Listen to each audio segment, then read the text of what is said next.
The following podcast is part of a certified educational activity titled The New ABCs of Myeloma Care, Enhancing Outcomes with CD38 Antibodies, BCMA Immunotherapy, and Unique Bispecific Platforms. Access the entire activity and complete the post-test at peerview.com/HZN860. Downloadable slides and practice aids are also available. Good evening, everyone. Thank you for coming to this program, which, as you can see, is entitled The New ABCs of Myeloma Care, Enhancing Outcomes with CD38 Antibodies, BCMA Immunotherapy, and Unique Bispecific Platforms. We certainly appreciate that you have lots of choices for your education as well as entertainment. Tonight's panelists are Dr. Noah Biren to my right, and to my further right, Dr. A.J. Nuka, and I'm Bob Orlowski. I have the pleasure to serve as the moderator. Just to give you a little bit of an overview of recent history in multiple myeloma, there's been a lot of exciting developments since 2015 around mostly immunotherapy, including antibody platforms and CAR T-cell therapies. Over on the very left in the timeline was the approval of CD38 antibody in the form of daratumumab and SLAMF7 in the form of elotuzumab, which was back in 2015. A few years later, there were expanded indications for DARA, both alone and in combination, as well as subcutaneous dosing. And there was the initial approval of the second CD38 antibody, which was isatuximab. Then in 2021, there was expanded approval for isatuximab. We had belantamab mafodotin, which was the first antibody drug conjugate and the first BCMA-targeted therapy. And then most recently, we've had a couple of CAR T-cells approved, including cilta-cel as well as ide-cel. And then teclistamab, which is a BCMA bispecific antibody. As you probably know, there's one major update here shown on the bottom left, which is the fact that belantamab has been withdrawn from the US market because of results from the DREAMM-3 study, which we'll review later, but I think there's still good hope that it may be reintroduced based on additional findings. And this will not be the end. This is only the beginning of the story because we know there are other BCMA CD3 bispecifics that are coming. Also, although BCMA is a great cell surface target for myeloma, there are other proteins that are fairly specific to myeloma on the cell surface that can be targeted both by bispecifics and by CAR T cells. And of course, there's a lot of hubbub about maybe using CAR T-cells and potentially bispecifics as well earlier, rather than 4 or more prior lines of therapy, which are the current approvals. One of the reasons that continuing education is important is shown here, which is the fact that even though we have a lot of these great therapies, including CD38 antibodies for both frontline as well as for second-line therapy, the uptake has been a little bit slow. You can see that on the left, for patients who are transplant eligible, only about 2% of them in the 2016 to 2021 period were getting monoclonal antibodies as at least part of their therapy, and that number was similarly small over on the right side for patients who were ineligible for stem cell transplant. And you'll hear today a lot of the data about why I think we all feel that earlier use of these antibodies is really going to have a huge benefit for patients. And sometimes the concern has been that if you use your best therapies up front, you won't have anything left. But with a lot of this BCMA and GPRC5D and other targeted therapies, I think we would probably all agree that we don't have to worry about that anymore. We also know that patients who have multi-drug refractory disease still have a huge unmet medical need. This is for right now where BCMA targeted therapies are. As you can see in this real-world analysis of triple-class refractory myeloma, triple class being proteasome inhibitors, immunomodulatory drugs, and CD38 antibodies, unfortunately, a proportion of those patients were not able to receive a new line of therapy. Some of that is probably because, unfortunately, some of them are a little bit too sick, and others may be simply because they did not have, at that time, very good options. And for those that are able to get additional therapy, even there, the outcomes are not very good, as you can see with median progression-free survivals that are on the 4.4-month range and a median overall survival that's less than 1 year. And certainly those are numbers that we would all like to improve upon. So these are our goals for today's presentations. First, we'd like to provide you with insights on evidence supporting the use of antibody-based and CAR T therapies in myeloma. I think all of us will share guidance with you on strategies for integrating the established emerging antibodies as well as the new antibodies and cellular therapies into patient care, and also help you get the skills you need to address practical aspects of care when using these, including the right dosing, safety, patient counseling, as well as prophylactic care. We would like to especially thank the HealthTree Foundation, which was formerly known as Myeloma Crowd, for supporting patient-centric communities enabled with data tools to improve patient outcomes and deliver faster cures. You may know that this was established by Jenny Ahlstrom, who's in the audience here tonight, if you'd like to speak with her either now or later. And you probably know that she herself is a myeloma patient. And they've really created a wonderful community to look at multiple myeloma patients. And by the way, they're expanding to other diseases as well. But they put together community events, informational podcasts, round tables among experts to try to come up with consensus recommendations and guidelines. You can have a directory of specialists if you would like to get a consult with a myeloma specialist to supplement the care that you're getting from your local hematology oncology doctor. There are myeloma coaches. There's a HealthTree University, so you can learn as much about myeloma as you would like to help you along your journey. And there's a clinical trial finder, as well as apps, journaling, and social media opportunities.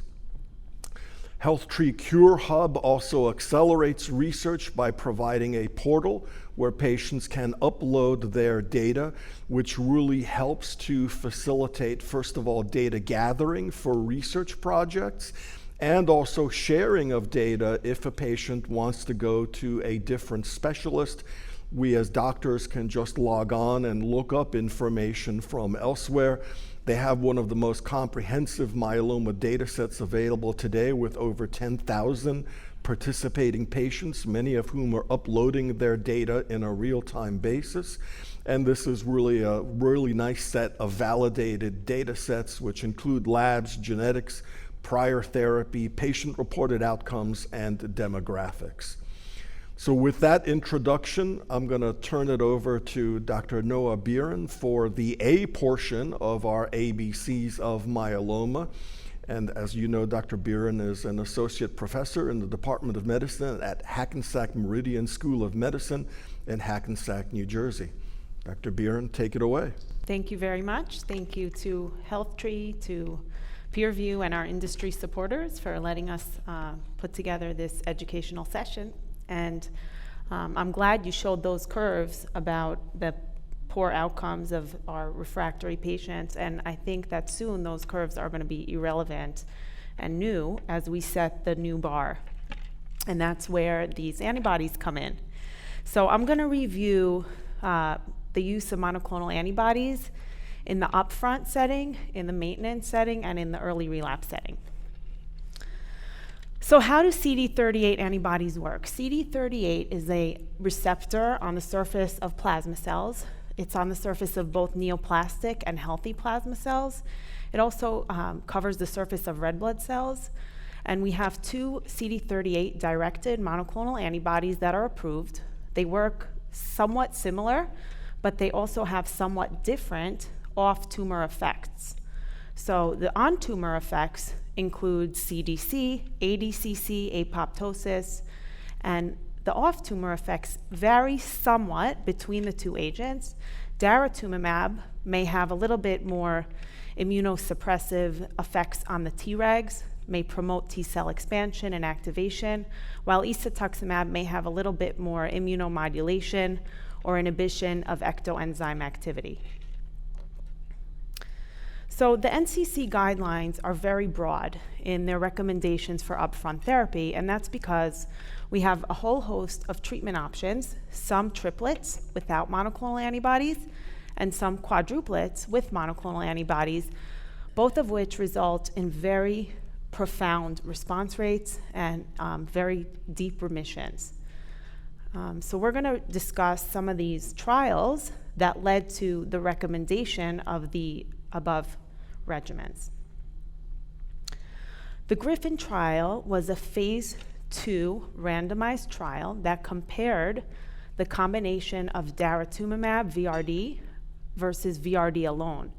And you can see that with time, and this is in transplant-eligible patients, response deepens with the quadruplet. So daratumumab certainly adds a deeper remission with each level of remission. So at the end of induction, after transplant, after consolidation, and after 1 and 2 years of maintenance. And you can see that the CR rate at the end of 2 years of maintenance is about 82% with the quadruplet compared to 61% with the triplet. So that deepening of remission is maintained. And that's very important because we know that initially you're going to have a deep remission, but the question is what happens longer? So durability is much more important, and CR and depth of response is important much more as we go out further. And here you can see the robust MRD responses and PFS outcomes with Dara-VRD compared to VRD. And sustained MRD is an important surrogate. Now, the regulatory agencies do not accept MRD negativity as a primary outcome. And that's because in myeloma, where we're not curing the disease, it's not exactly a surrogate for survival, and it can be variable in its how you determine the method of MRD negativity, but it's in the standard risk population, it's the best surrogate that we have because our standard risk patients are living decades. So it would be very difficult to achieve PFS differences or OS differences in these patient population. And you can see that sustained MRD negativity with the quad lasting more than 12 months was 44% compared to 13% with VRD alone. And that's assessed by NGS. And here you have the 36-month PFS rate with Dara-VRD 88.9%. And that's, I would say, remarkable for patients who are transplant eligible compared to 81% with VRD and a hazard ratio of 0.46. So now we can look a little bit at the subgroups. Is there any subgroup that's benefiting more or less from the quadruplet versus the triplet? And I would say the only two that may be debatable are the high risk and ISS3 patients, for which we're not sure if there is quite as much of a benefit with the quadruplet compared to the triplet. Now that can be said with any agent because the high risk patients are much more difficult to achieve advantages with any treatment. The LYRA study evaluated the combination of Dara-VCD followed by daratumumab maintenance. It was a single-arm study, and you can see that, and it looked at both transplant and transplant-eligible and transplant-non-eligible patients in the upfront setting. There were some relapse refractory patients, but this is focusing on the newly diagnosed. You can see that depth of response was significantly better with the quadruplet. So even without an IMiD, the monoclonal antibody adds benefit. What about maintenance? Traditionally, the only FDA-approved agent for maintenance is lenalidomide. Let's look a little bit about what happens when we add or replace lenalidomide with a monoclonal antibody. And you can see that when there is daratumumab maintenance in combination of VTD, Velcade, thalidomide, and Dex, followed by daratumumab maintenance, the median PFS is significantly better, not reached, versus 46.7 months with dara maintenance compared to observation. Now, if you look at the second curve right here, what this is showing is that it really doesn't matter when you receive the daratumumab. So this curve represents patients that never received dara. All these curves, which run together, show you patients who had dara either upfront with induction or with maintenance. So do we really need the dara upfront, or if we get it later on, will we have the same results? We don't know the answer to that question. I think we have to do more studies to determine that. And we do have ongoing studies looking at the role of maintenance therapy with daratumumab. This is the DRAMATIC trial, and the study design is going to be patients after auto transplant who are randomized to either len versus len-dex, and then it's going to be MRD guided. So patients will have MRD assessment, and those who are MRD negative will then be randomized to either stop maintenance or continue on their assigned maintenance. And those who are MRD positive will continue. So we're hoping that we can either stop maintenance, or we want to stop maintenance in the patients who are MRD negative and see if we can achieve the same results. The GMMG HD7 study looked at the isatuximab CD38 monoclonal antibody with VRD compared to VRD alone. And you can see that patients who received the quadruplet had a significantly higher rate of MRD negativity at the end of induction. And again, we see a deepening of response with the quadruplet. What about high-risk patients? So as we said, standard risk patients really have very good prognosis, almost no matter what you do.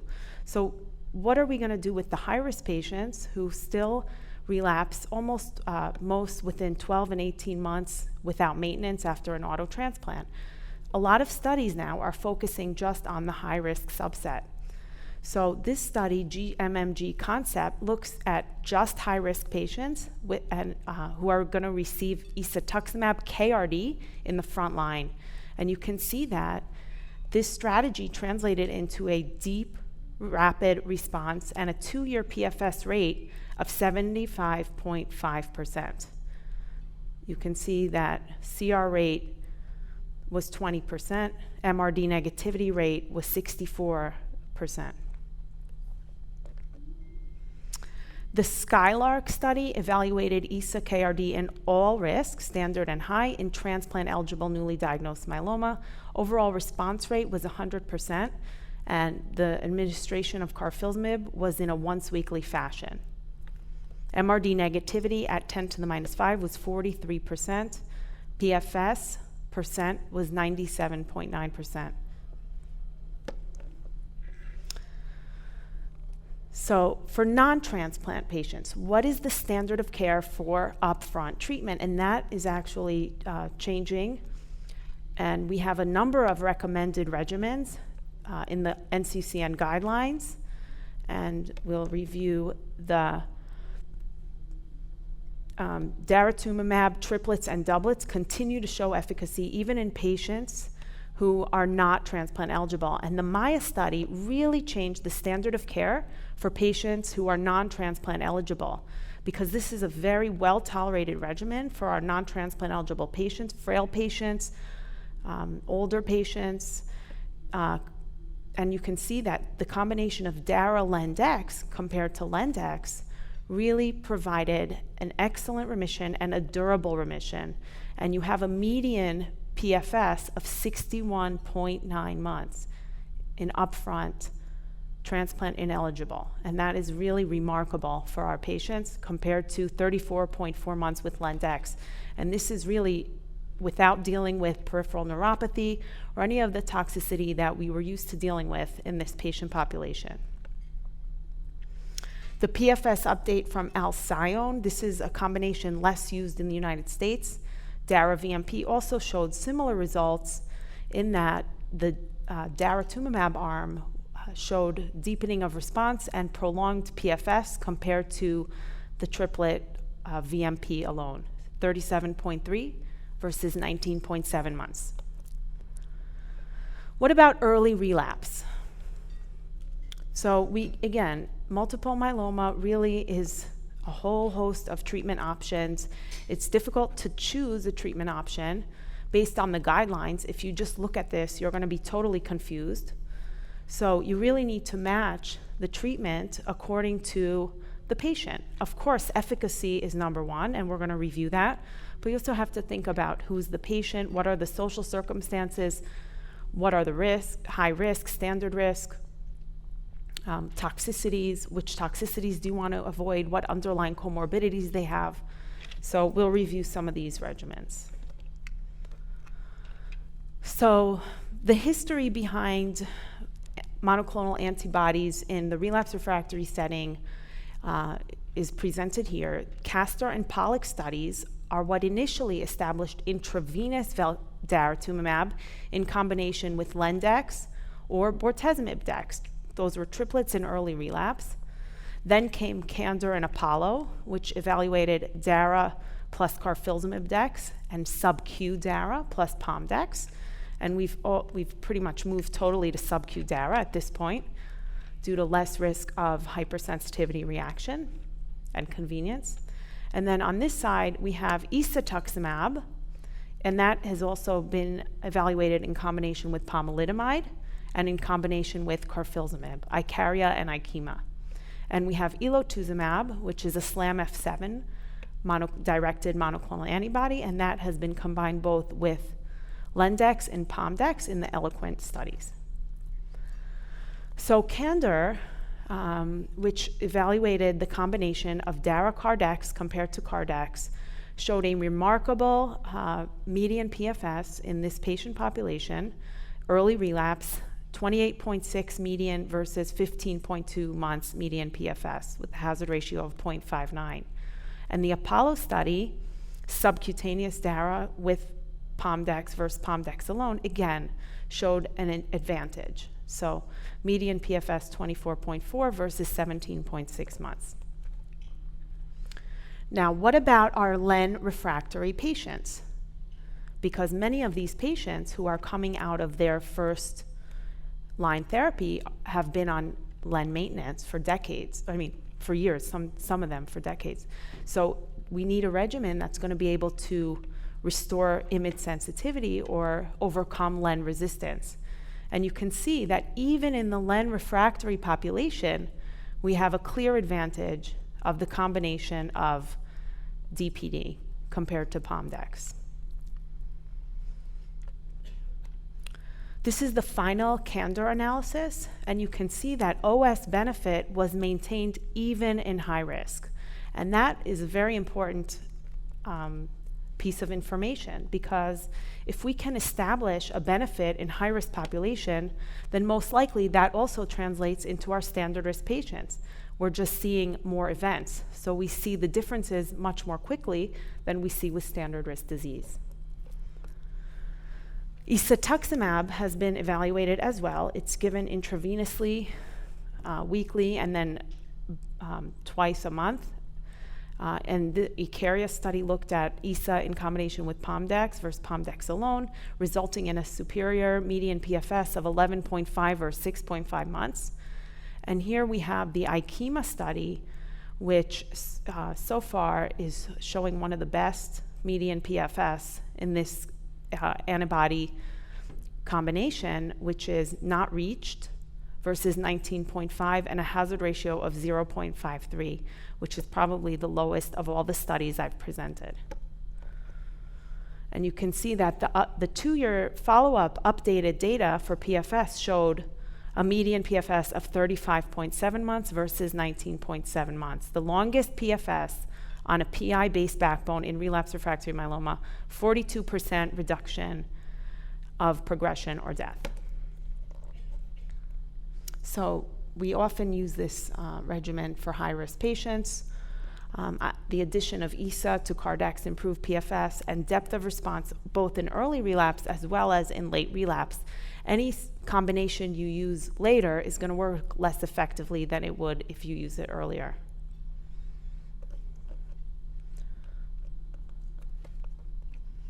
And then if we look more carefully at the subgroup analysis, here they separated out deletion 17p, translocation 414, and translocation 1416. And you can see that among all of these subgroups, there is still a benefit that does not cross 1 for these patients, for these high-risk subgroups. Again, this is a subgroup analysis.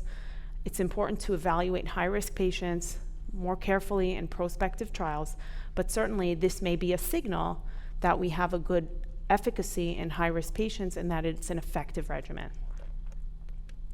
And isatuximab now is going to be, is investigationally being evaluated in the subcutaneous format, which will be much more convenient to our patients if this gets approved. It looks like there's a device and it can be implanted and injected in that manner. We have to worry with these monoclonal antibodies about hypersensitivity reactions. They usually occur in the first dose or the second dose. Intravenous daratumumab had a higher rate compared to subcutaneous daratumumab, and isatuximab has similar rate to IV dara, maybe a little bit less. And these infusional or hypersensitivity reactions can be mitigated with the use of acetaminophen, diphenhydramine, dex, methylprednisone. Sometimes we use an H2 antagonist. Sometimes we use Singulair in patients who have reactive airway disease. So we kind of touched on this earlier, but with all of these treatments, how do we pick the right one for the patient?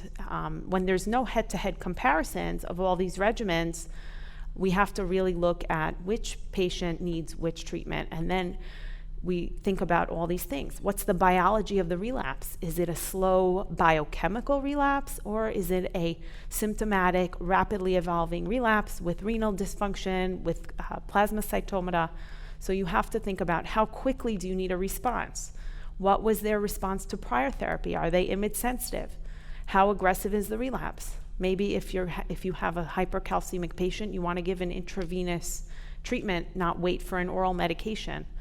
And then what about performance status, comorbidities? How often can the patient come to the office? What support do they have? Do they have high diabetes where they're at risk of getting peripheral neuropathy? So all of these have to be considered when picking a regimen. Thanks very much. Excellent presentation, and I would say that even if your mother weren't in the audience. But good job, Mom. So we'll have a little bit of a case discussion here to try to get into some details about these concepts. And what we have is an elderly patient with symptomatic, newly diagnosed multiple myeloma who is transplant eligible. We're told that this patient has standard risk cytogenetics, no major comorbidities, a good performance status, and is willing to pursue aggressive treatment. So, Dr. Nuka, you haven't had a chance to speak yet. Would you use a CD38 quad in this kind of setting? And is MRD negativity a goal of therapy for you? Thanks, Bob. It feels good to talk. So, Noah presenting such good evidence of using the daratumumab or isatuximab in the upfront setting, there is no reason why it should not. So let me make it a little more clear of why exactly I want the quadruplet in a patient like this. So number one, historically, if you look at the treatment patterns that we use for the transplant eligible younger patients, we've always wanted more drugs in that space. So the best combination, we always need to achieve that balance. Do we want the best bang for the buck? So IMiD and PI combination has turned out to be the best combination where you get the depth of response, at the same time, this is very well tolerable. So we always had in our mind, can we add a fourth agent? And we had done the trials with HDAC inhibitors in the past. We had done trials with elotuzumab. We've tried all these combinations, but we want the depth to be going much lower and the safety to be not changed. And that balance we have not achieved until the time we saw in the Griffin trial. So what are the numbers that you saw in the Griffin trial? So Griffin trial, so if you think about RVD as a standard of care, RVD is a trial among a patient like this, just the exact patient.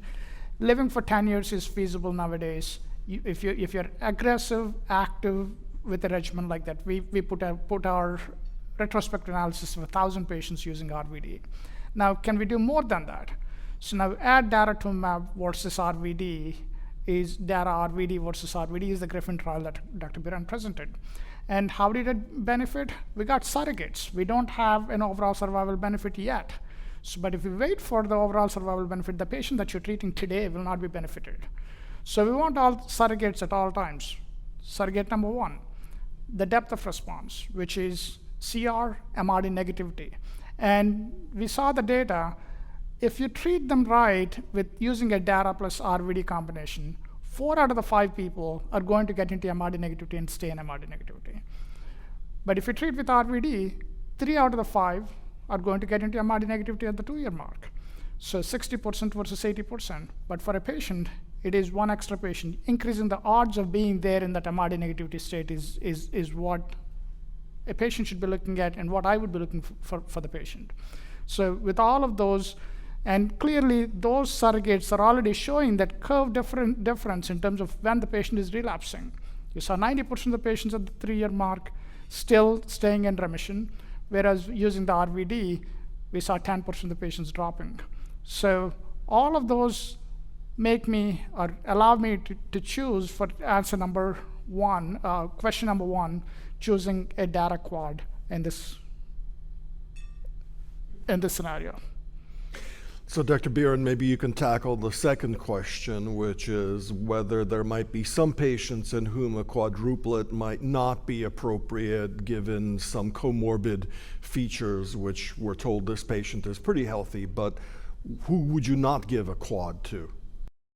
Certainly, we don't want to give a bortezomib-based regimen to anybody who has high risk of peripheral neuropathy. So I include diabetics in that. I include any neurologic symptoms. I include underlying neuropathy of unclear etiology. Sometimes, certain medication combinations will increase risk of peripheral neuropathy. Bortezomib can be very unpredictable. Even one dose can cause significant neuropathy. So for those patients, you may say replace it with carfilzomib, which I think is a great option. Patients I would not give carfilzomib to are those who have impaired ejection fraction, uncontrolled hypertension, or over 75. You have to be careful. Okay, sounds good. And Dr. Nuka, high-risk cytogenetics, you and your team have a lot of experience in this area. So do you use V or K being carfilzomib in this setting, and why? Great answer. So, great question. Going back to the answer of why V versus I guess we're K, anticipating a great answer as well. If I can satisfy you, it would be nice. So, if you're looking at K versus V, so we heavily use bortezomib for a long time for everyone. But there are certain subsets of patients where I would favor K more than the V, and that is that high-risk cytogenetic subset. I'll also explain why. And it's not just using carfilzomib-based regimen. I would also push that CD38 antibody into that space as well. So the reason is we do have the trials called the MASTER trial. MASTER trial was run by Luciana Costa. It enrolled 120 patients. What this trial looked at was, can we use the best induction regimen so that you can get the best response possible, and then use MRD to guide our treatment duration so some people can come off treatment? Great idea, but cannot be applicable to all patients, which is cannot be applicable to the high-risk patients. So that study had done KRD plus DARA for the first 4 cycles, and what you saw was the MRD negativity rates at 10 to the power of -5 in 80% of the patients after the first 4 cycles. So after the transplant, you're seeing such good depths of responses.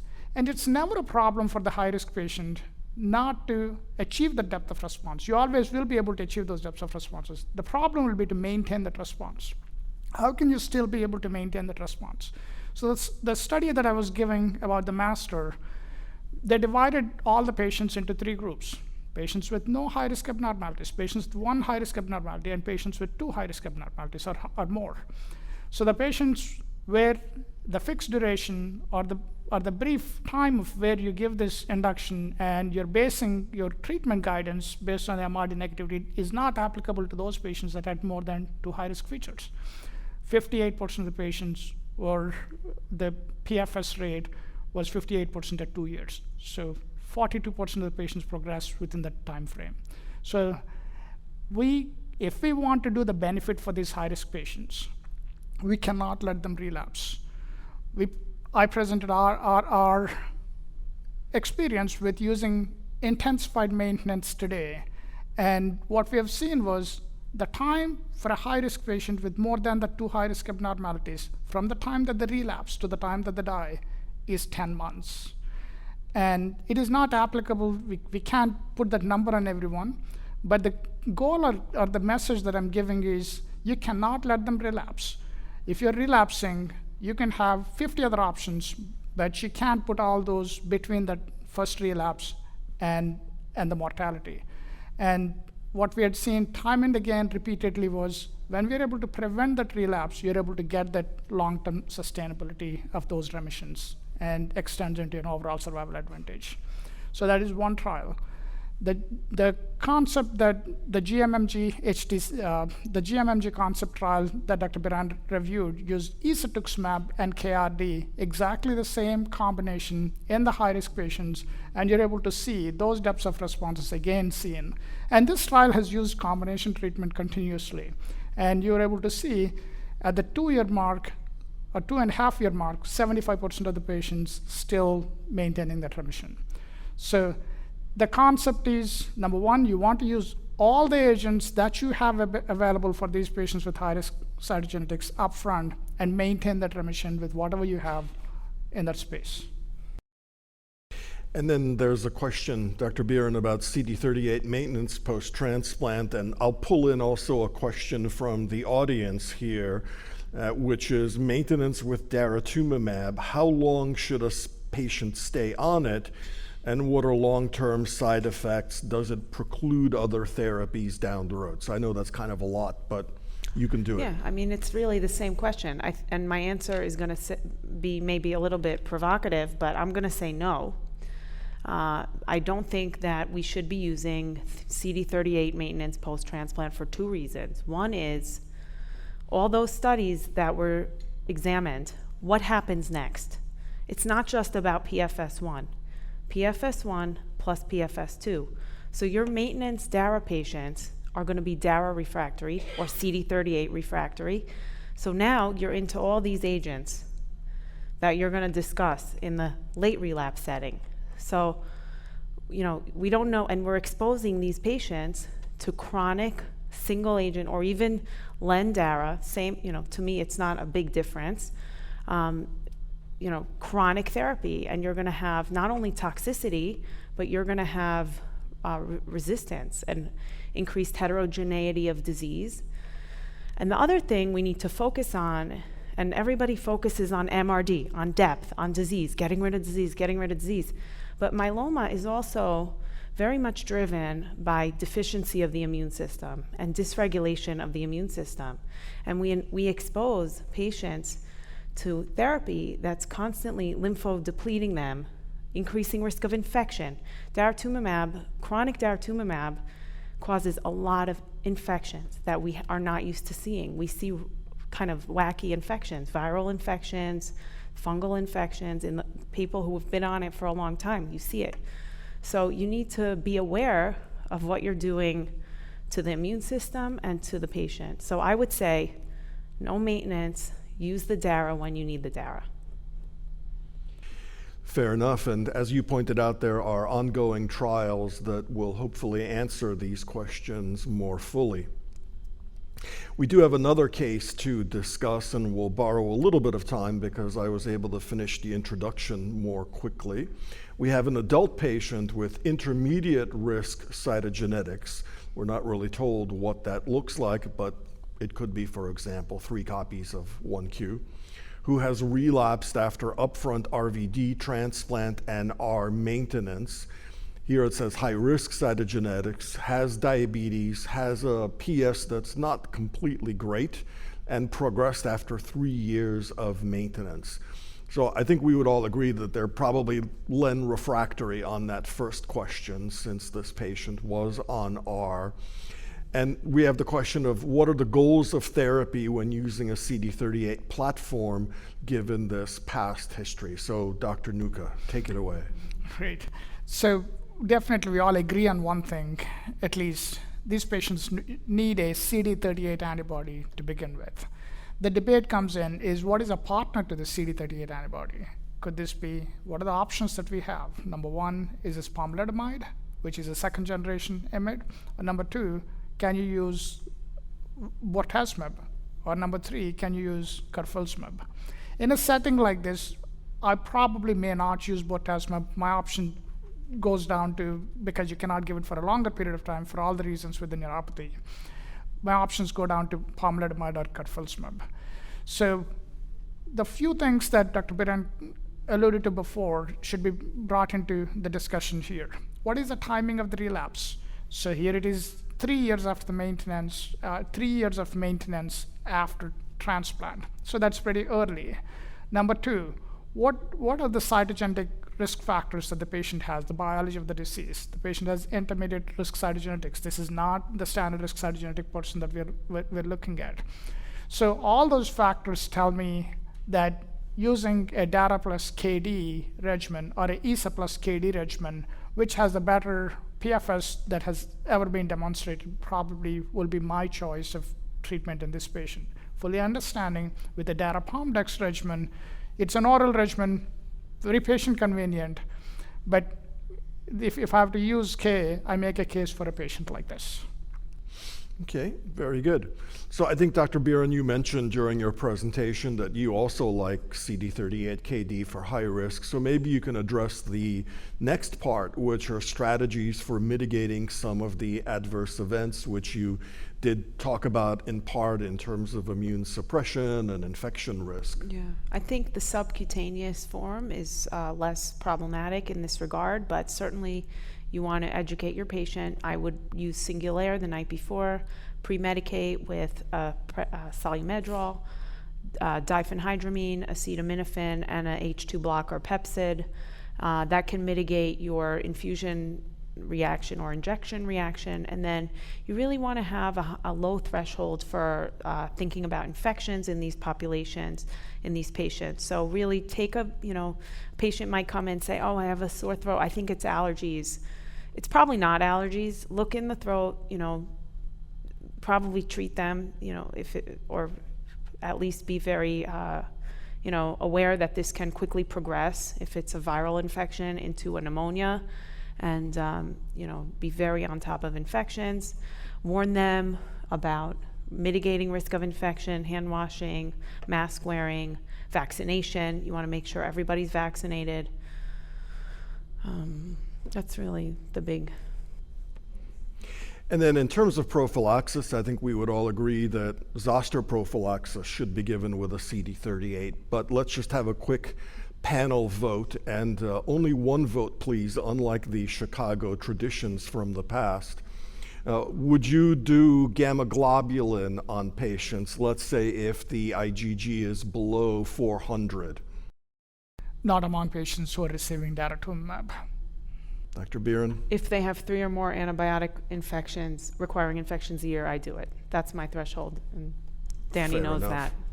And then antibacterial antibiotics, whether you do levofloxacin, Cipro, amoxicillin, any circumstances under which you do that routinely? I never do it on chronically on any patients, and the only thing that I would give is antivirals. Now we're going to pass the baton, which starts with a B, and Dr. Nuka will present on B is for BCMA antibodies and beyond. And of course, as you see, Dr. Nuka is a professor in hematology and medical oncology and the director of the myeloma program at the Winship Cancer Institute in Atlanta, Georgia. Take it away, sir. Thank you, Bob. I got the baton. So B is for BCMA antibodies and beyond. So what do the NCCN guidelines talk about later relapse? You heard very clearly about the patients who are up to the early relapse we have more clarity in terms of what the backbones exist. You have the daratumumab backbone, and you have the options of PIs and IMiDs. So we are beyond that. So now it's like a dealer's choice. People pick up the options based on how you want to match it to the patient. So what I'd like to do is to create that framework so that you make the right determination and the most optimal treatment for that specific patient. So what are the options that we have? I'll put out 5 drugs. 2 of them I won't be discussing. Dr. Orlowski, I'll leave for Dr. Orlowski. But the other 3 I'll be discussing more in detail so that we understand what do they exactly do, what do they mean, and what are the take-home messages that you need to go home with so that that drug can be given in a safer way. So the options, teclistamab. Teclistamab is a BCMA targeting bispecific antibody. Belantamab is an antibody drug conjugate, again targeting BCMA. And we do have an option of selinexor, dexamethasone. I don't use it on a regular basis for all the reasons with the toxicities, but in some circumstances, as bridging therapies, or we can discuss more in detail, we use that option at times. So let me stick to the 2 topics, the antibody drug conjugates and the bispecific antibodies, more in detail so that we can understand more of what they can offer. So Belamaf. Belamaf is an antibody drug conjugate. The antibody has a payload attached to it with a linker. So when Belamaf binds to the BCMA, which is the target, on the surface of the plasma cell, it is rapidly internalized and leading to the release of that cytotoxic substance, the MMAF, which is a microtubule inhibitor. So it causes the cell cycle arrest, it causes apoptosis, and it also promotes the immunogenic cell death.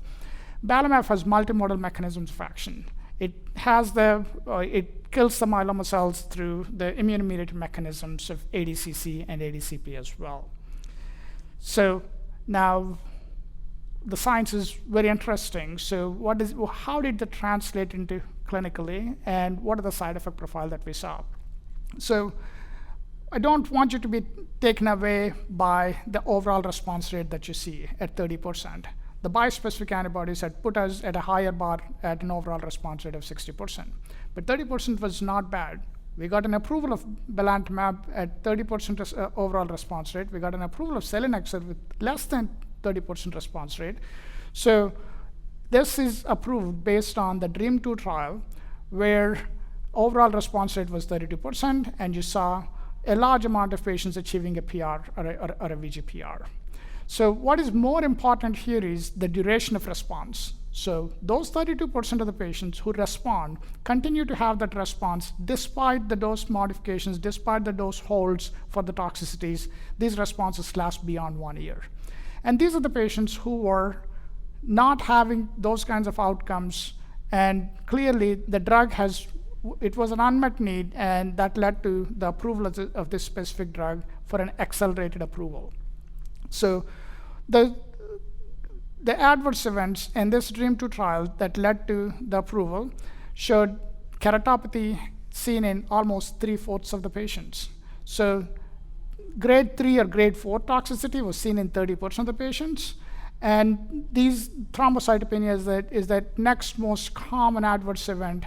And we're all hematologists, we can deal with the thrombocytopenia, but we never dealt with the keratopathies before. So there was a lot of interaction that happened when we had the drug available.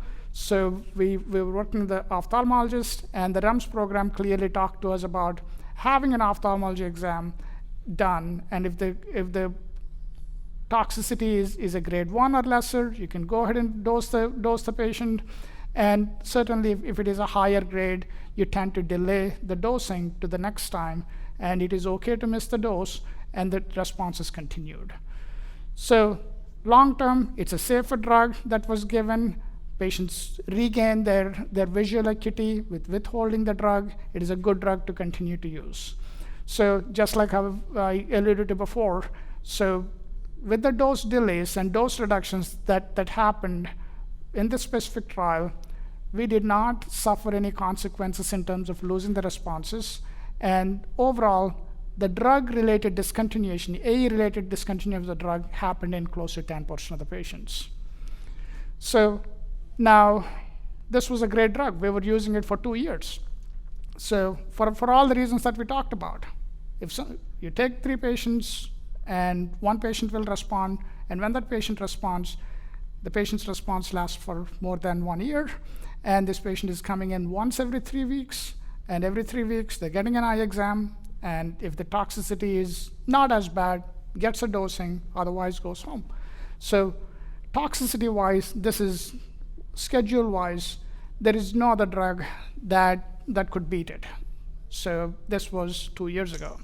Then what happened? So why did we pull off this drug?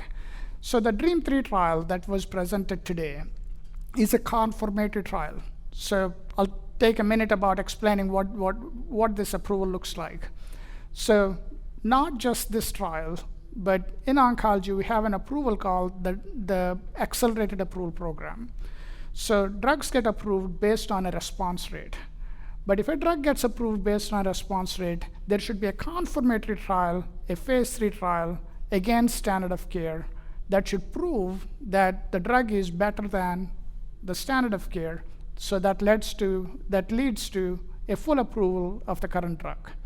I'll give the example of selinexor. Selinexor and dexamethasone have been approved based on the response rate of less than 30%. But then they had to do a confirmatory trial, and that confirmatory trial is the Boston trial, where selinexor bortezomib dexamethasone was compared against bortezomib dexamethasone, and the control arm is bortezomib dexamethasone. It's a doublet, and certainly had expected PFS of close to 9 months. That's exactly where it ended up. By adding selinexor, the PFS was beyond the 12-month mark. That really helped for the approval of the drug. So here, the same story, let's bring it here. So belantamab was compared against pomalidomide and dexamethasone. This is a large trial, 380 patients. Randomization, if you look at it, it's a 2-to-1 randomization. So that means 2 patients would get belantamab, 1 patient would get pomalidomide dexamethasone. And this is an early line therapy where patients would receive the drug until progression, and the primary endpoint here is PFS. Okay. So this trial was presented today. Until today, all I knew was belantamab was withdrew from the market. We did not know the details. So today, this is what the trial was presented. This is embargo data. So the drug is not an inactive drug. It is an active drug. The PFS was 11.2 months versus the PFS of 7 months for the control arm.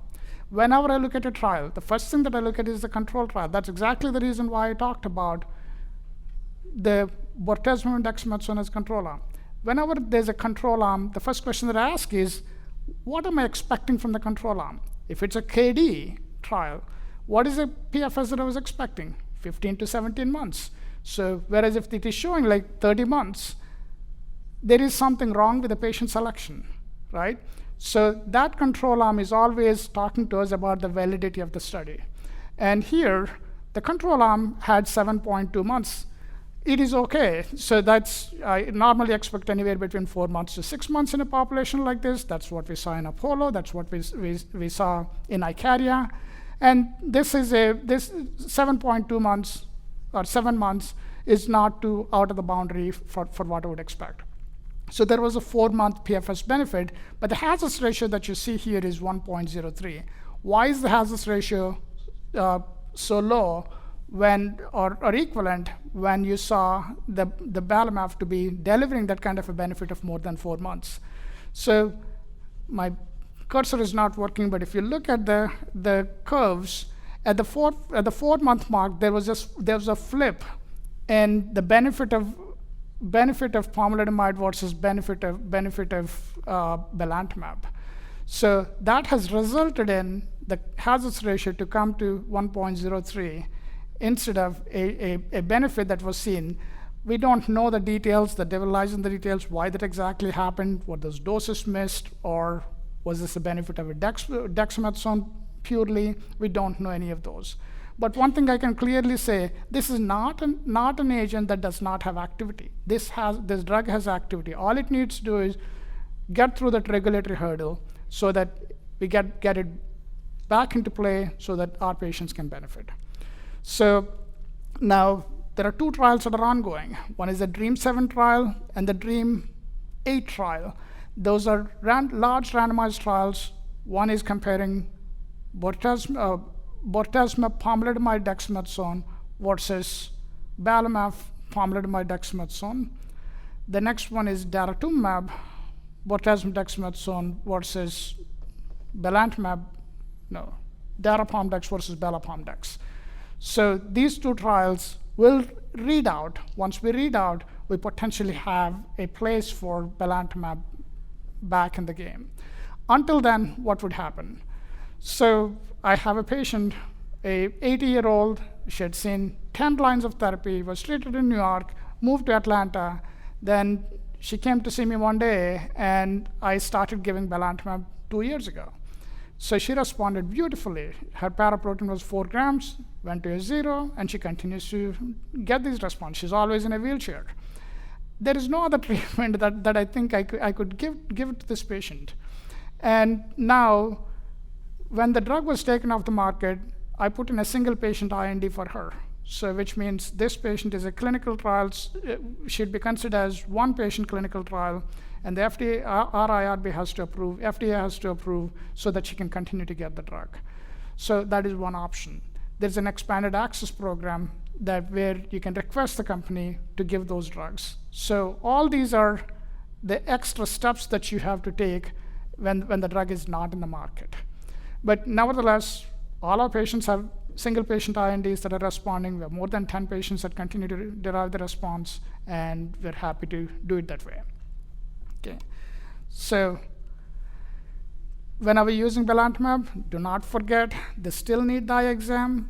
We talked about the benefit of the drug. The toxicity still exists, so they still needs to go through the whole protocol, no shortcuts. The patient should still get the ophthalmology exams. So that's the take-home message. Okay. So now let's talk about the other treatments. So we talked about a drug. We talked about the problem that the drug has. We talked about some solutions. So what's teclistamab? Teclistamab is a BCMA-directed bispecific antibody. So it has, let's think about it as having 2 arms. With one arm, it is holding the myeloma cell. With the other arm, it is holding the T cell, bringing them together, allowing for the cell death. I made it so simple, but it's not as simple. But it's a T cell activation that leads to the lysis of the myeloma cells. So it was studied first in the MajesTEC-1 study. This study had 163 patients that were enrolled. So this was the first of the agents that was evaluated in a setting like this. And in this triple-class refractory patients, we were just talking about the history. 30% was way higher than what we'd expect. Guess what? Teclistamab gave 60% for us. So this became the new benchmark. Now, we're all looking at 60% as the new benchmark. The older drugs are ineffective drugs. The answer is no, but clearly this has changed the way of how we think about treating the refractory patient population. When we talk about refractory patient population, we never talked about MRD negativity.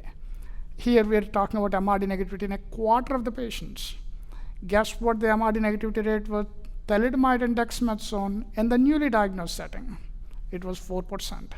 So we never had MRD before. We were talking about MRD here, so I was 4% CR rates. So here we're talking about MRD in the refractory setting. These drugs are so effective, they can do the job. And when you look at the VGPR rates, you see in 60% of the patients. 63% overall response rate, 59% VGPR. The depths of responses are so good. The median PFS is 1 year. So guess what the median PFS for for cilta-cel, for a CAR T, going through taking all the risks of taking a patient through the process, 11.3 months. So these drugs off the shelf that we certainly can give these patients can deliver those depths of responses and duration of responses as well. The median PFS is 11.3 months. Median overall survival is 18.3 months with MajesTEC-1. That led to the approval. Going back to the story of selinexor, going back to the story of belantamab with DREAMM-3, this trial is approved on an accelerated approval program, which means there need to be a confirmatory trial that needs to come in and prove that this drug has activity compared to the standard of care. And that trial is ongoing at this point. So there's several of them that are ongoing, but this trial is the one that is accruing or almost accrued is the MajesTEC-3 study, which is in the early line setting. Similar to what we talked about, what Dr. Biren talked about earlier. So you cannot take the whole group of patients as one patient and treat everybody the same way. You have to understand who are the ones that are getting the best responses and who are the ones that probably they're getting suboptimal responses. We need to do more. So that's what this forest plot does. So this dot that you see, if it is towards the left, that means the response is lesser. If it's to the right, the response is much higher. So the groups of people where you don't see as many responses are that extramedullary plasmacytoma, where the responses are in the range of 25 to 30%, when the overall response rate that you see is almost 63%. So what do these people need? So they would need more than teclistamab, right? So when you look at the discussion from today at ASCO, so talquetamab was combined with daratumumab to see specifically in this specific patient population who had extramedullary disease, where they were seeing those responses in extramedullary disease in close to 90% of the people. So you need more for some group of patients that may not be applicable for all the patients. Okay. So now this is a very new group of patients. What we're talking about in cohort C is patients that were previously exposed to BCMA therapies. So we're moving along where the patients are receiving more and more treatments, and what was called pentarefractory yesterday is no longer existing. We have hexarefractory status, right? So we have 2 IMiDs, 2 PIs, and 1 CD38 antibody. We're calling them pentarefractory. Now add an antibody drug conjugate or a CAR T that are BCMA directed.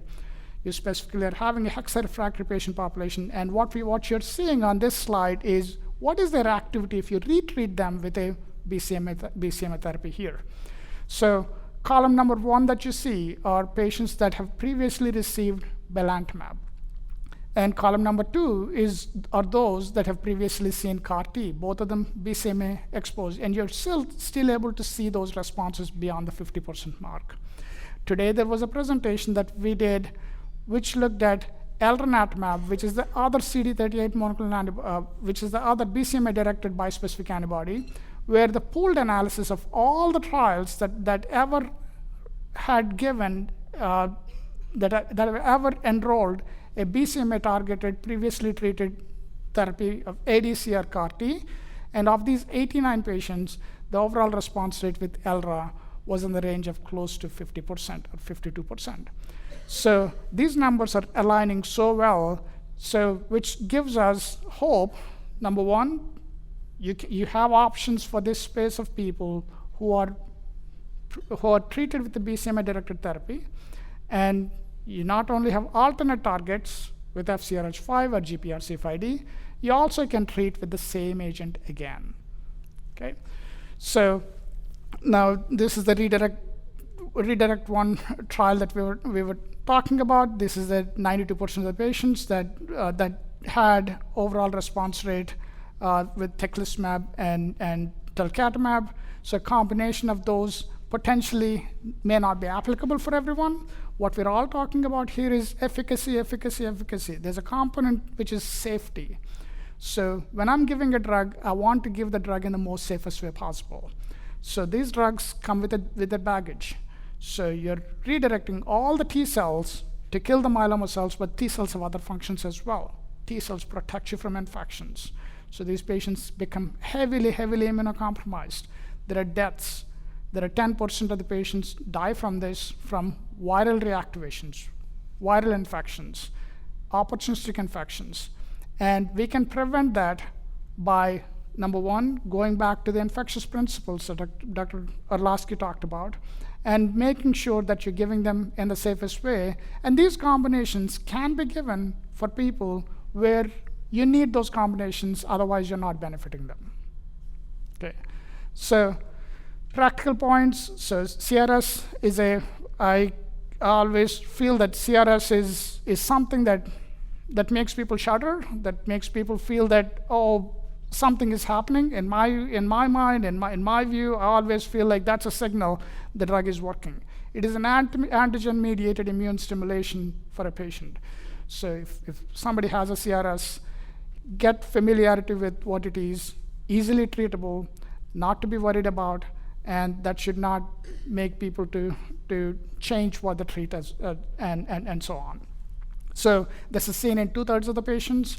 Grade 3 CRS was seen in 1 patient with teclistamab, and this is almost similar across all the BCMA targeting bispecific antibodies. You're seeing in very, very less fraction of patients with a grade 3 disease, but grade 1 or grade 2 are majority of these. And if you treat them with tocilizumab, for example, with teclistamab, patients who receive tocilizumab, the recurrence rate, even for a low grade, for a grade 1 CRS, once they're treated with tocilizumab, which is an IL-6 antibody, the recurrence rate is in the range of around 20% or lesser. If they treat with steroids, the recurrence rate is in the range of 50 to 60%. So this understanding what the data is giving us, allowing to make the right decision for the patient is the key here.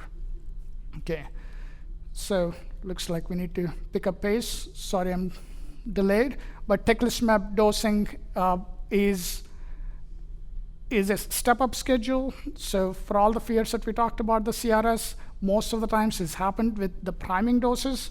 The priming dose for teclistamab is 0.03 microgram per kilogram. The second dose is 0.6 microgram per kilogram. The third dose, or the target dose, is 1.5 microgram per kilogram. 4% of the target dose, then it becomes 20% of the target dose, then the target dose. Most of the CRS that you see is all happening with the first 3 doses. Beyond the first month, you don't see it as much. So if you're partnering with community, if you're a community physician partnering with an academic center, so probably after that 1 month or 1.5 months, you probably can get your patient back and you should be able to deliver the treatment by yourself. Okay. So there was a article, this is a poster, this is a Fox Chase experience. Basically, they were talking about how to deliver teclistamab as an outpatient. In fact, like the reason why it becomes controversial was on the label, the FDA created a REMS program saying that the patient should be, for the first 3 doses, the patient should be hospitalized for 48 hours. The word should is there, not must. So there is an option for patient for it to be given as an outpatient, and potentially this is one of the models that is allowing for this to be given as an outpatient for all the reasons, including the reimbursements, including the patient convenience, and so on. So there are several other bispecifics in the development. The elranatamab that we talked about, the sub-Q dose was 20 milligrams, 32 milligrams, and 76 milligrams subcutaneously given every week. The next one is lenvaseltamab. This is a Regeneron compound. This was discussed today. It has almost the same efficacy and safety that we saw with every other agent. And there is an AbbVie compound as well as a Celgene compound, all of them targeting BCMA. So again, take-home messages. We talked about belantamab. We don't have it available, but you need it for your patient. You always can get it. There are several options to do that. And we're waiting for the future confirmatory trials. For teclistamab, right now, as we see, the best way is if I'm planning to give a CAR T for a patient, and if it is taking 2 months for me to get there, and if I can't wait for those 2 months, this is an option. It's an off-the-shelf agent. I could give it the next day. Infection management, we talked about it repeatedly. This is a person where I would give any BCMA targeted treatment. We would give IVIG, whether the patient has IgG levels less than 400 or not, IVIG on everyone on a monthly basis. This is the patients where I would give the PJP prophylaxis. This is a patient where I would give the antivirals. Antibacterials were not there yet, so that's how I would go with. So I got 2 more drugs with 2 more targets, this cevostamab and talquetamab. Cevostamab targets FcRH5 and talquetamab targets GPRC5D, and talquetamab was evaluated in 2 doses. One is on a weekly basis, the other one is every other week. The responses are exactly the same, the side effects are exactly the same. It has been studied in 288 patients, and the data was submitted to the FDA, and we might get an approval towards the end of the year. This is an alternate target than the BCMA. We talked about the efficacy. Efficacy is in the range of around 60 to 70%. The safety-wise, the grade 3 infections or beyond are much lower with this target. You're seeing it in 10 to 15% of the patients, unlike the BCMA targeted therapies. So a good option for us should be in the pocket for us to avail when the patient needs it. Okay, so this also has the data that we previously discussed about, the prior BCMA targeted approaches, and these responses among the patients who had seen a prior BCMA targeted therapy are in the range of around 60% or so. So cevostamab is that it targets FcRH5, again, the same concept with CD3, and the overall response rate is no different than the others. This is a non-BCMA targeted therapy, similar to what we had seen. The overall response rates reach around 60% or so. So we're in a great space. I'm always looking for options, and having more options never hurts. So we were beggars at one time. Beggars can never be choosers. Now we are in a place where we have abundance of riches. So I'm happy we are there. We got to use these drugs very carefully, and we can get the best outcomes for our patients. All right, thank you very much. Excellent presentation. So let's do a little case discussion. Here's an older 73-year-old patient, although I have to tell you that's looking younger all the time. But this is somebody who's relapsed after 4 lines of prior therapy, has rapid progression on the most recent regimen, kind of a marginal PS of 2 and standard risk cytogenetics, and we're told that the prior treatment is with a CD38 antibody, an IMiD, a PI, and they're BCMA naive. So assuming that planning for a CAR T has not yet started, should this patient be offered immediate off-the-shelf therapy? Dr. Biren. The biggest question here is whether or not CAR T cells are effective in the post-BCMA bispecific therapy space. We don't know the answer to that based on most of the data we have, other than some retrospective data. So I would say if this is a patient you will consider at any point for a BCMA CAR T, I would avoid using teclistamab in this patient. I would probably debulk the patient with infusional type of chemo, and then try to pherese cells, or try and, if that's not an option for whatever reason, comorbidities, performance status, then this would be an excellent candidate for teclistamab because it's off the shelf, response rate is very quick. We've seen extramedullary disease melt in very short time. So those would be the 2 options. Yeah, I think you make a good point, which is that alkylating agents are still a reasonable option, although be careful with drugs like bendamustine because there's a history of poor lymphocyte collections after that drug, so you probably want to stick with cyclophosphamide, for example. I think we've talked about infection risk mitigation, which is pretty similar with bispecifics as the previous discussion.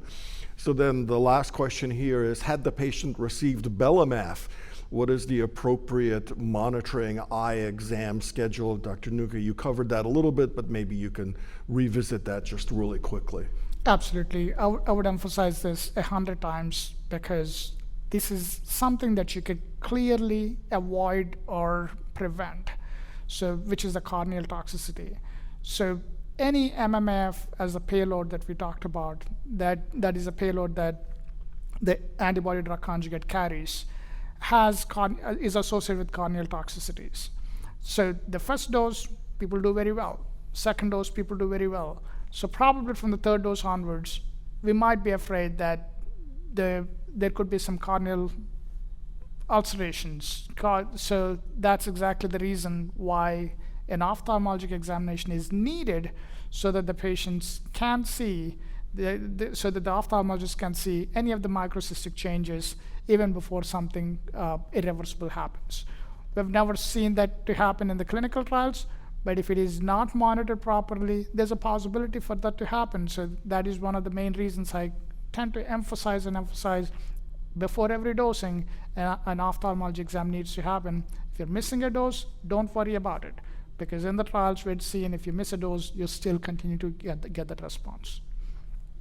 And there are some suggestions that less frequent dosing may be equally effective, but potentially have less ocular toxicity. And I think both of our centers are involved in a different BCMA-targeted ADC trial, a drug called HDP-101, and at least so far there hasn't been ocular tox. So it's still possible there may be other ADCs on the horizon that don't have that.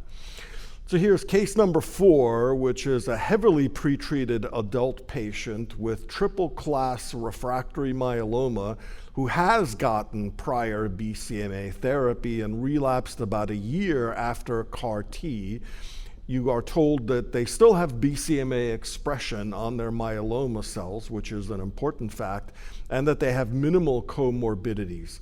So can a bispecific agent be considered here, Dr. Biren? Absolutely. We have data to show that bispecifics against BCMA have effect and are effective, in fact, against patients who have relapsed post-BCMA CAR T, especially if their cells have BCMA expression. Some post-CAR T relapses are characterized by lack of BCMA expression because of mutation of the myeloma cells.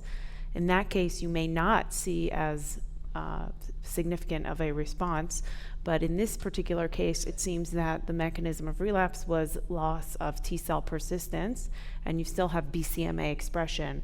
And in this situation, it would be appropriate to use a bispecific directed against BCMA. And so, Dr. Nuka, right now, BCMA is our only target, but as you pointed out, we've got others that are coming. Well, let's assume for the sake of argument that you had choices between multiple drugs. Would you go with BCMA in this previously BCMA therapy exposed patient, thinking that they responded, so maybe they'll do it again? Or would you do not so much a class switch, but maybe a target switch, and go after GPRC5D instead this time, or FCRH5, thinking that, 1 year isn't really all that great after all, and maybe I can do better with something else? Yep. Both are essential options. You bring a great point. So this is where I would take the patient's input very much into the play. We understand the risks associated with targeting BCMA. We understand the risks associated with GPRC5D as an option as well. So clearly understanding what the patient needs, putting the pros and cons up front, and giving out the data will help us to make the decision. Fair enough. And then, Dr. Biren, what about assessing immune health and soluble BCMA levels, for example? Do we know anything about that? In the CAR T-cell studies, we know that there was no correlation between response and soluble BCMA levels.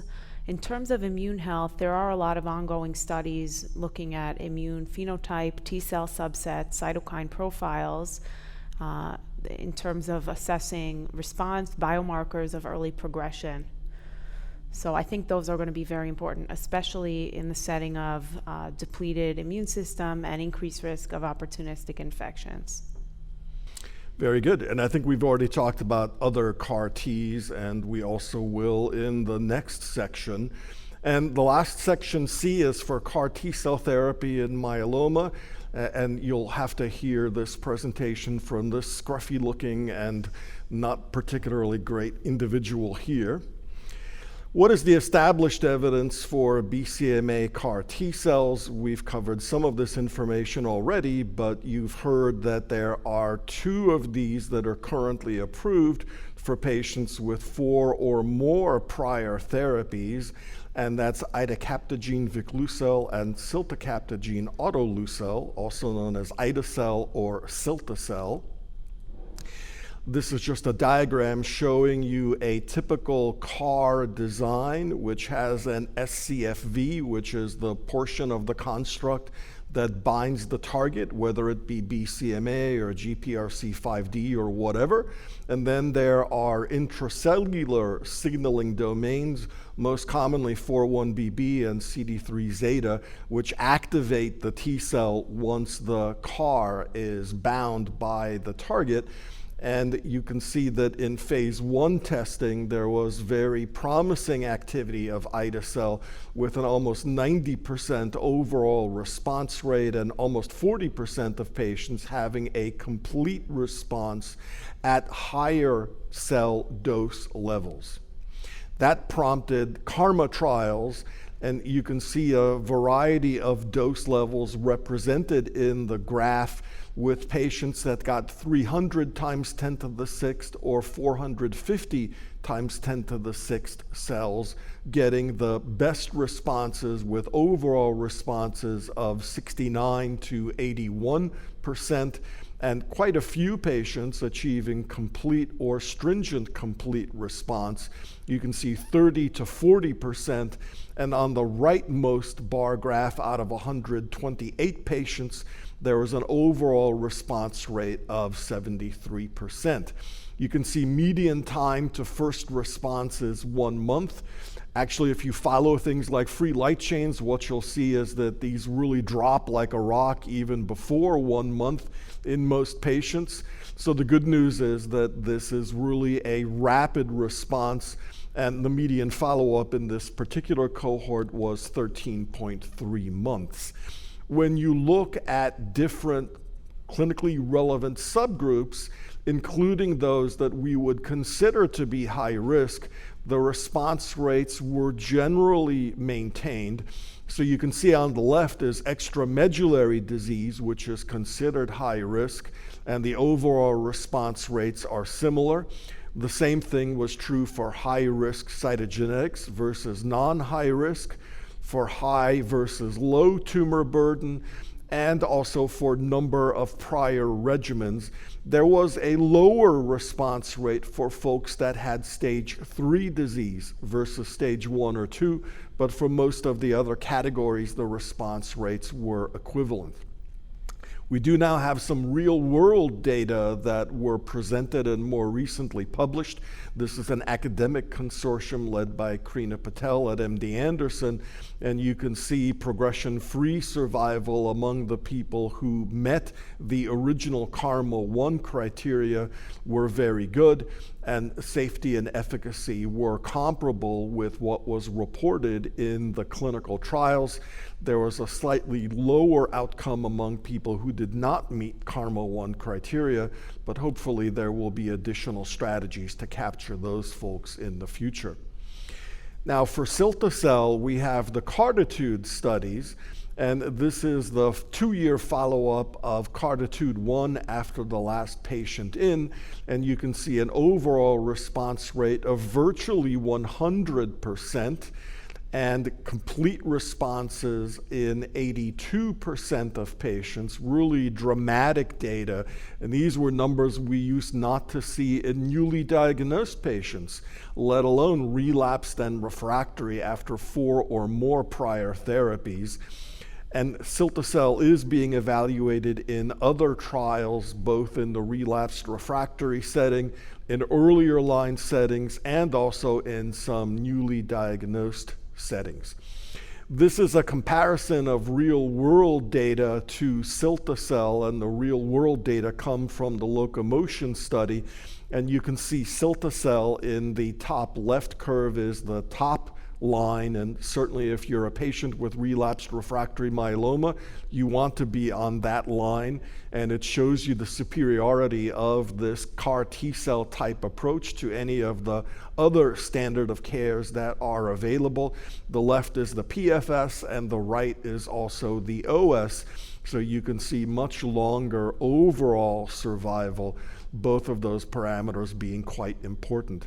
Now, we've talked a little bit already about cytokine release syndrome as well as immune effector cell-associated neurotoxicity syndrome. These are the numbers for ide-cel. So 84% of patients get some level of CRS. As Dr. Nuka mentioned, I also feel if they don't get at least a little bit of CRS, I worry about response. Although it may be that when you're treating patients with lower disease burden, there could be less CRS. Fortunately, only 5% of those were grade 3 or higher, and the median time to onset with ide-cel is 1 day. That's important to remember because it's a very different number for cilta-cel. And for ICANS, only 18% of patients had some neurotoxicity, and only 3% had grade 3 or 4. As is the case for bispecifics, because all of these approaches kill not just myeloma cells, but also normal plasma cells, and now you're doing lymphodepletion before you're infusing the T cells. The lymphodepletion is usually with fludarabine and cyclophosphamide. You do get an increased risk of infections, and 22% of those were grade 3 or 4. This is where you have to be aggressive with antiviral and potentially also antibacterial and gamma globulin replacement therapy. And there is a fair risk of grade 3 or 4 neutropenia, as well as some risk of thrombocytopenia. This is the similar table for cilta-cel. Once again, a low risk of grade 3 or 4 cytokine release syndrome, but you can see that it comes at a later day, whereas it's day 1 for ide-cel, it's day 7 for cilta-cel, possibly in part because you're infusing fewer cells with cilta-cel than with ide-cel. So it takes the cilta-cel CAR T cells a little bit longer to expand to the point where CRS is an issue. Once again, a low rate of ICANS, both overall as well as grade 3 or 4, and the rates of infection, neutropenia, and thrombocytopenia are about the same. I think the other difference with cilta-cel is that there are some other neurotoxicities that have been seen that are less common with ide-cel, and those may be because of BCMA expression in parts of the brain. Here are some general principles. Once again, with ide-cel, the recommended dose is 300 to 460 times 10 to the 6th cells, whereas for cilta-cel, it's a lower number, usually 0.5 to 1 times 10 to the 6th. Keep in mind that, as you've heard, it takes time for the manufacturing of these cells right now, although hopefully in the future there will be more rapid protocols. But the sooner you refer a patient who you think might be heading for CAR T to one of our or one of your local academic centers, the better. Preferably at least one line before you think that they will need it, and maybe even sooner. Do not use leukodepleting filters when infusing them. That's more something for us. Avoid prophylactic dexamethasone. This is one of those weird areas in myeloma because we add dex to just about everything, but you want to try to avoid steroids as much as possible with CAR T cells because, of course, the steroids will kill the T cells, which is not something that you want. And you want to definitely monitor for adverse events, including the CRS, ICANS, and fortunately rare, but still potentially serious, hemophagocytic syndrome. Other general principles are shown here. We talked about lymphodepletion with cyclophosphamide and fludarabine. Most of the time that can be given as an outpatient. There is pre-medication for the cellular infusion. We have the CRS and ICANS monitoring, and ide-cel and cilta-cel are available through a restricted program, so there is a REMS process that we all have to go through.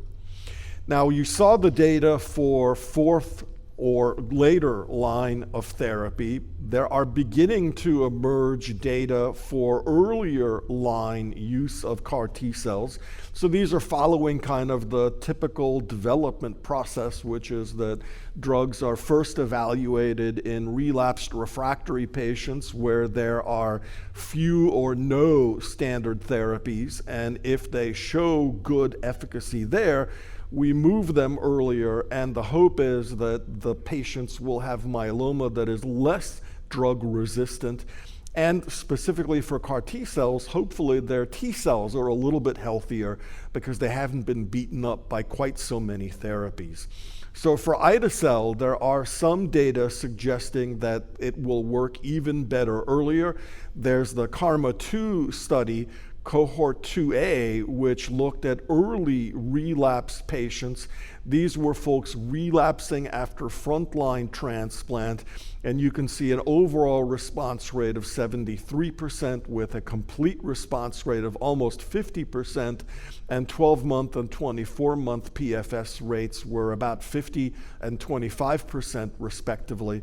And then KarMMa-3 looked at ide-cel, and there was an indication of an improved PSS in patients treated with 2 to 4 prior regimens, where it was 13.3 months with ide-cel, which is a few months longer than in more advanced patients, versus only 4.4 months with standard triplet platforms. So hopefully something that may, in the future, support approval of the use of these earlier.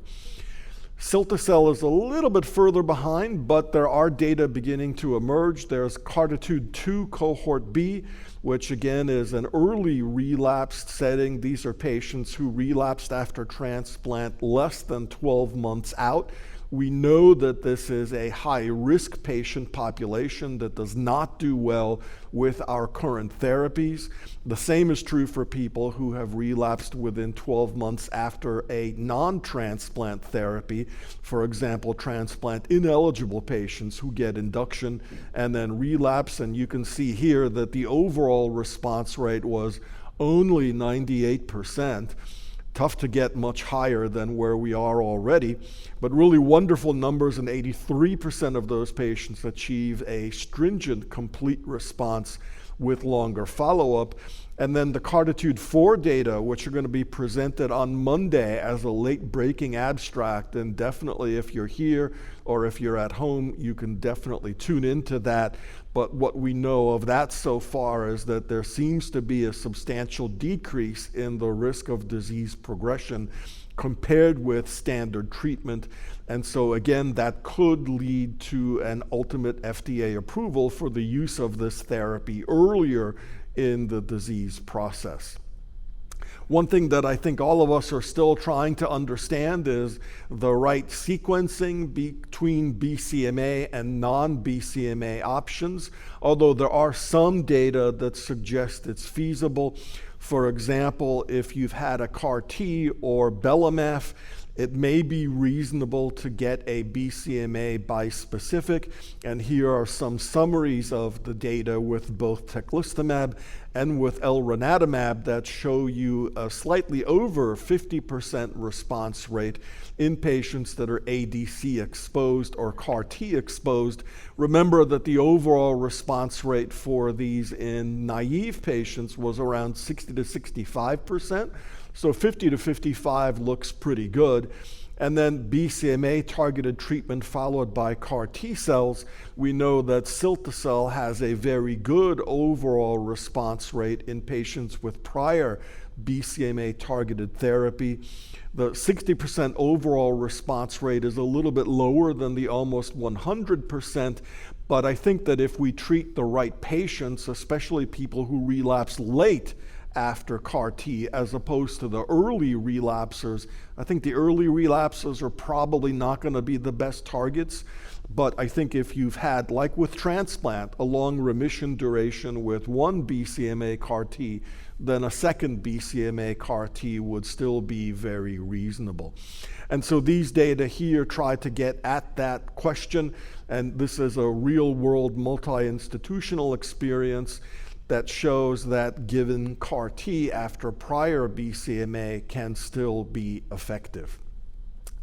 Again, these are, can CAR T therapy be used in patients exposed to BCMA? These are the CARTITUDE-2 cohort data.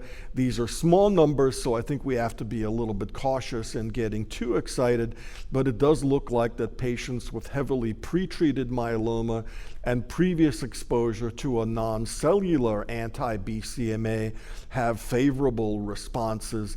You can see the ADC exposed bar graph in the middle and the bispecific antibody bar graph over on the right. So what are the take-home messages and who should get CAR T? So first of all, in terms of patient and treatment selection, patients with relapsed refractory myeloma after 4 or 5 prior lines of therapy are good candidates, maybe sooner. Real-world data do show that CAR T can be offered to patients who might otherwise be considered too old or frail, and do avoid alkylators, at least things like bendamustine. Cyclophosphamide is probably okay at standard doses, and do try to avoid high-dose steroids, although small doses may be okay. Again, how early should you start referral? The sooner the better is the bottom line, but at least one line prior, as long as the manufacturing as it is now takes 2 to 4 weeks. And who should be considered for early use? These are not yet FDA-approved indications, but certainly high-risk patients are logical candidates, and I think patients with rapidly progressing disease who would essentially be high risk would fall into that category as well. So we've got time for a little bit of a case forum, and this is case discussion number 5 with an older fit patient who relapses after 4 prior lines of therapy, has standard risk and stage 2 disease. Prior treatments include dara-len-dex as initial therapy. Second line was pomalidomide bortezomib-dex. Third line therapy from the BASTIN trial was selinexor bortezomib-dex. And then most recently, the patient got carfilzomib, cyclophosphamide, and dex. I think we've already covered the question about when should CAR therapy be planned for this patient. Probably it should have been around the time of either XVD getting started or KCD getting started. What about recommendations for monitoring within and after the acute care post-BCMA CAR T period? Dr. Nuka. So we typically ask the patients to stay. It's almost like the principles that we learned from the allogeneic transplant is what we clearly apply here. So we ask patients to be staying around us, close to us, within that 20-minute radius for a month or so. So typically after that 1 month, the risk of any acute event, the CRS or the ICANS, drastically declines. So it's more safer for them to reach home, but still closely follow, but not as closely as we would do within the first month. So the first 15 days, we typically hospitalize every patient. There are outpatient models that we have, but which requires a continuous monitoring. Almost the patient needs to be seen every 48 hours. So those outpatient models are only applicable for few centers where there is already an established infrastructure for outpatient transplants has already been established. So letting the patient stay close to us, keeping close monitoring, making them aware of immediate how to reach out to the healthcare provider right away when an acute event happens. Those are all the things that we tend to do from a logistic perspective. Okay, now we've already talked about bendamustine. The bottom line is don't do this at home. So Dr. Biren, what if this patient had renal insufficiency? Would you still think about this person as a good CAR T candidate, and how would you modify their treatment if you decided to proceed?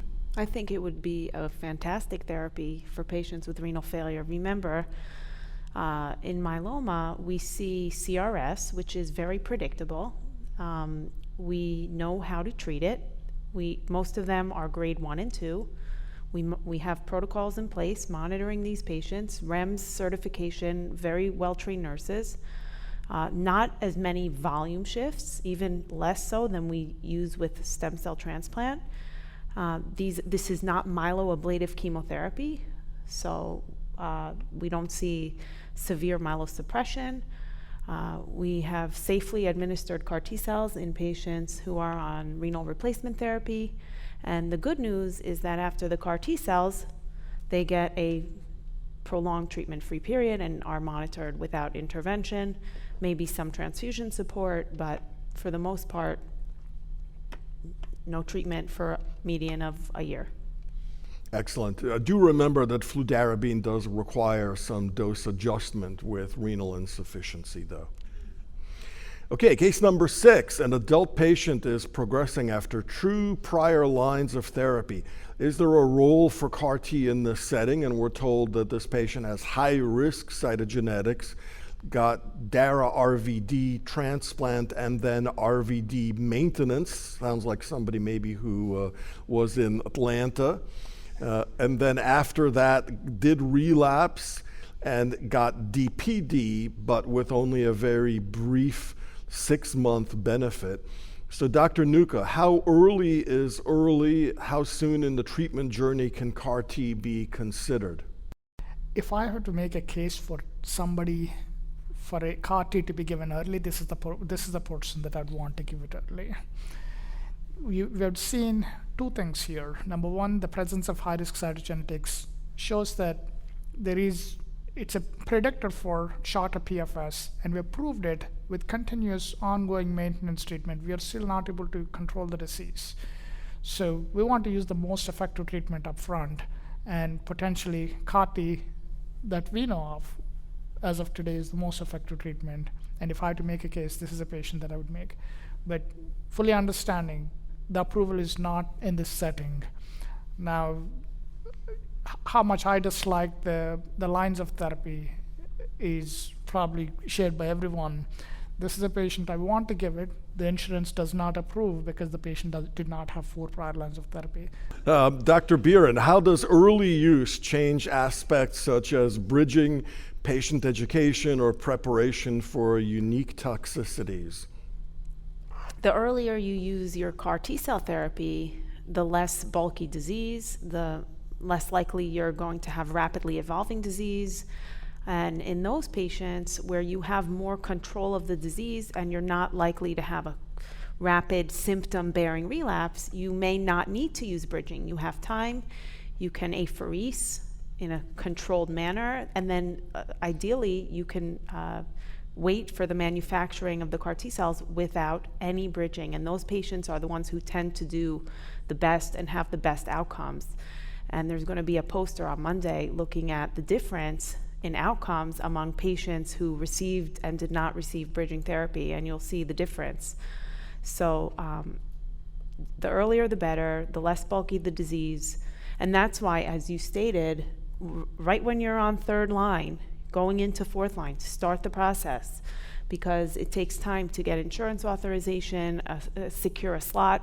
And the other thing that we need to educate our community is that slot availability has increased significantly. And during COVID, we were really getting a lot of referrals, and we couldn't treat patients because we were assigned 1, maybe 2 slots a month because of limitations in manufacturing. And now those problems are more or less resolved, and we have as many slots as we need, and we really need to get our patients back in and referred and treated with these treatments as early as possible.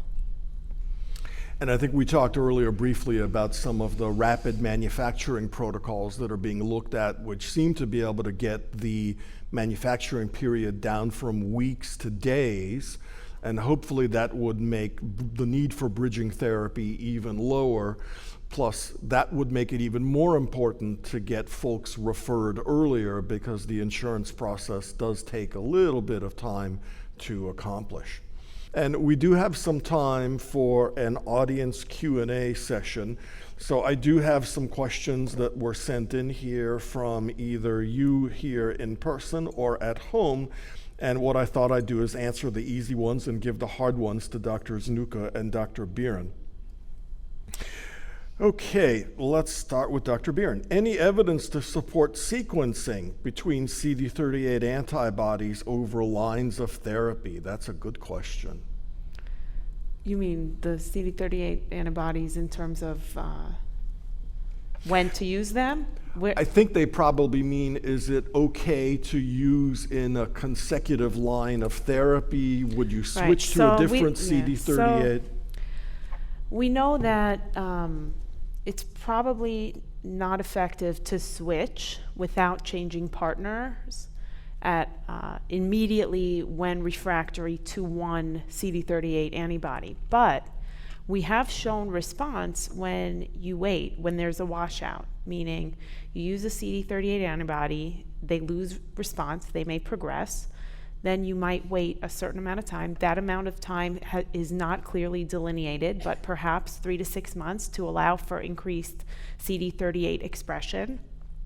And then switch partners. And by switching partners, I mean you can either switch CD38 monoclonal antibodies or you can switch the backbone partner. So if the patient was on a PI, you switch to an IMiD with a different monoclonal antibody. And we have certainly seen responses, or you can switch to a SLAM F7 with a different IMiD.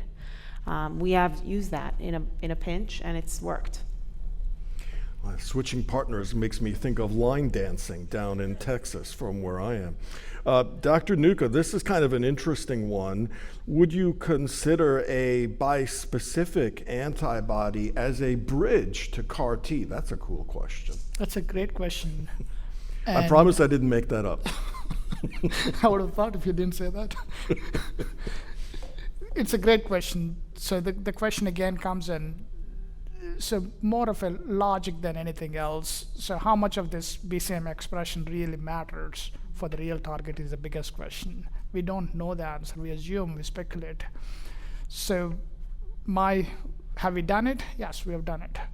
So my thought process goes exactly the same way. If I have an alternate target, I would rather use an alternate target than a BCMA targeted bispecific antibody if I'm going for a BCMA targeted CAR T.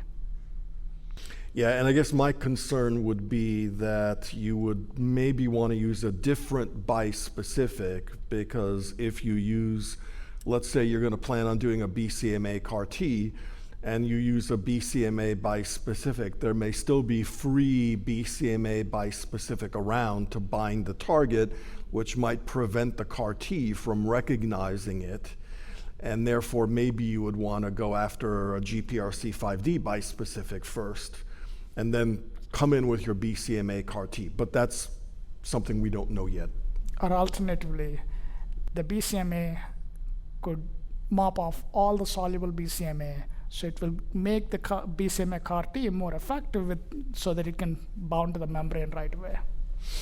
Potentially, and actually, since you mentioned that, there are a couple of questions here about soluble BCMA. We covered that a little bit during the presentation, but one is, what about measuring soluble BCMA in patients with prior BCMA exposure? And a related one is, can we use soluble BCMA as a biomarker when selecting or sequencing between BCMA therapy? It's always used as a prognostic marker. So has it been used as a predictive marker? The answer is no. Very good. Dr. Biren, would you consider Dara-VRd Lite for elderly patients, even with diabetes? You did mention concern about diabetes and steroids earlier. I would tend to just use Dara-Lendex. I think, again, there's some debate regarding the high-risk subset in the transplant ineligible, if they need that proteasome inhibitor. I think if it was somebody who truly had double hit or triple hit, I would consider Dara-VRd Lite. Gotcha. And I think it depends on how robust the patient is as well. You probably don't want to give it to somebody who's coming in a wheelchair unless it's due to pain from myeloma fractures. Let's see, what else do we have here? Okay, Dr. Nuka, do you foresee a time when CAR T might replace transplant for less fit or borderline transplant eligible patients? That's a great question. I'm a believer in transplant, and people who know me tell me, like, hearing from me about a patient that's transplant ineligible is almost never happens. So here, using CAR T in place of a transplant, if there is adequate data to show that it is safe and it is cost effective, there is no reason why not. Same principles go for the CAR T. My oldest patient I gave a CAR T to was 87 years old. She's done well and she's doing well. Thank you. Dr. Biren, you covered a little bit about maintenance, so here's a maintenance question. Sounds very specific, so it might be about a patient that one of our providers has. If a patient has been flow negative for 3 years, but clonoSEQ is 1 or 2, would you allow the patient to take a break from maintenance, assuming they want to take a break, and continue monitoring by clonoSEQ? I would never have put the patient on maintenance to begin with, so you're asking the wrong person. But I think it would be reasonable to discontinue maintenance therapy with consecutive MRD negative readings in a patient who's had over 3 years. Much of the data shows that it is perfectly reasonable, and I think that the myeloma community in general is moving more towards fixed duration rather than continuous, with use of MRD as a tool. I guess I would provide a slightly different opinion. It's just an opinion because we don't know for sure. I would probably think about break, yay or nay, based on risk. And if the patient had standard risk disease, I would feel much more comfortable about a treatment break in maintenance than if they had high risk disease. That's just from biology of the myeloma, but there's no data necessarily to push that one way or another. The dramatic trial will answer that question. I'm sorry? The dramatic trial with the Daryl Hopefully, MRD yeah, guided. it'll depend on how many high-risk patients we wind up enrolling as well. But Absolutely. Yes.